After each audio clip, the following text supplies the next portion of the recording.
My name is Ellie Fanning, and I am the Executive Director of Brompton Community Housing Development Corporation. It took us about a little under 2 years to build and construct. We began to lease up, and we really wanted to make sure that we did something special. As a nonprofit developer, which is already rare in our industry, we decided to make a statement piece on the front of the pool, which is at the corner of Avenue J and Beach Street, to really exemplify collaboration. My name is Daniel Yanez, I also go by Artist DIY.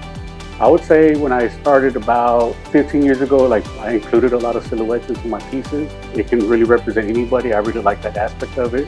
And being able to help communities like this, just very appreciative that I'm able to give back to those communities that I was raised with.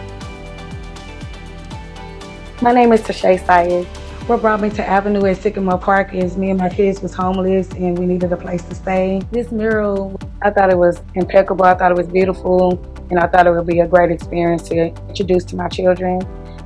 They love art, so what better way of introducing them to actually painting and being able to see and actually meet Daniel. I thought it was just amazing just to be able to experience it today.